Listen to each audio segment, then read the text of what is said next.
सिदरा एक शरीफ घराने की बेटी थी। शुरू ही से इसके वालिदैन ने इसे पर्दे और हया की तरबियत दी थी। वो हमेशा बावकार साफ सुथरा मुकम्मल लिबास पहनती और इस्लामी अक़दार पर फ़ख्र करती। गैर मुहर्रम से पर्दा करती और पुरसुकून ज़िंदगी बिसर कर रही थी। लेकिन जब उसके वालिदैन ने इसे स्कूल दाखिल करवाया, वहाँ से इस नन्ही सी परी का बर्बादी का सफ़र शुरू हो गया। स्कूल मुकम्मल करने के बाद कॉलेज और फिर कॉलेज से यूनिवर्सिटी पहुंची तो माहौल उसके लिए बिल्कुल नया और अजीब था। इतनी आज़ादी तो इसे स्कूल और कॉलेज में भी ना थी जिस कदर यूनिवर्सिटी में इसे हासिल हो गई। यूनिवर्सिटी की लड़कियां मगरबी लिबास पहनती, बाल खोल कर फिरती, लड़कों के साथ खुलम खुला मील मिलाप करती और पर्दे का मजाक अलिफाड़ा। वो कहती वो पर्दा कमज़ोर लड़कियों के लिए है, बहादुर और आज़ाद लड़कियां खुद को छुपाती नहीं बल्कि हर मर्द के शाना बशाना चलती है। सिदरा ने शुरू में उन बातों को नज़रअंदाज किया, मगर रफ्ता रफ्ता वो भी मुतासिर होने लगी। इसने सोचा कि अगर वो भी जदीद लिबास पहनेगी तो लोग इसे ज़्यादा काबिल और पर एतमाद समझेंगे।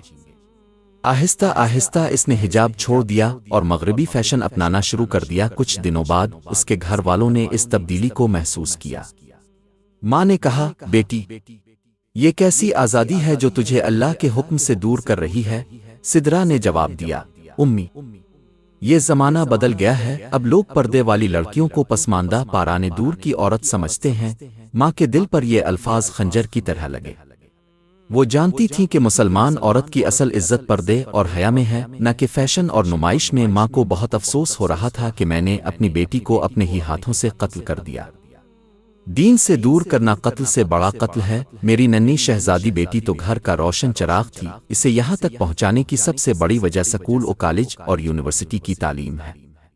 मगर अब पानी सर से गुजर चुका था और बेटी पर्दे से आज़ाद हो चुकी और गुमराही की राहों पर चल निकली थी। वक्त गुजरता गया। सिदरा ने बहुत इज्जत हासिल करने की कोशिश की, मगर हकीकत में इसके दिल की सुकून खत्म हो गया था। लोग इसकी शख्सियत को ज़ाहिरी अंदाज से परखते, मगर उसके अंदर की कदर और हया खो चुकी थी। एक दिन यूनिवर्सिटी से वापसी पर उसकी मुलाकात एक नेक खातून से हुई जो बस में इसके साथ वाली सीट पर बैठी हुई थी। अलिफ सीन ने जब सिदरा के लिबास की तरफ निगाह डाली तो कहने लगी, बेटा, ये तुमने कैसा लिबास ज़ेब तन कर रखा है? क्या आप मुसलमान हैं? सिदरा पर तो जैसे बिजली गिर गई हो और उसका दिल चाह रहा था कि ये लफ्ज़ सुनने से कब्ल ज़मीन फट जाती और मैं दफन हो जाती। कहने लगी, जी हाँ खाला जान, मैं मुसलमान हूँ। वो खातून कहने लगी, मेरी बेटी देखो, और लिबास इंसान की शख्सियत का आईना होता है। वो कपड़े, वो लिबास जो अल्लाह ताला की नाफरमानी की तरफ ले जाएं, चाहे दुनिया उन्हें आज़ादी कहे, हकीकत में वो गुलामी हैं, नफस और मुआशरे की गुलामी। ये मुआशरा एक दरिंदा सिफत इंसानों से भर चुका है। बेटी, यहाँ हर दूसरा शख्स विष का पुजारी है। भेड़िए को बिक्री का गोश्त चाहिए होता है, इसे इस चीज़ से गरज नहीं होती कि बिक्री काली है या गोरी बावरी है अगंदुमी। ये जुमले सिदरा के दिल में आतर गए। इसने सोचा, सच में ये कहाँ दुरुस्त है कि मैं लोगों की खुशनुदी के लिए अपने रब की नाराज़गी को मोल लूं। इसी दिन इसने दोबारा शरी बुर्का पहनने का फैसला किया और फिर इस दिन के बाद सिदरा की जिंदगी बिल्कुल ही बदल गई।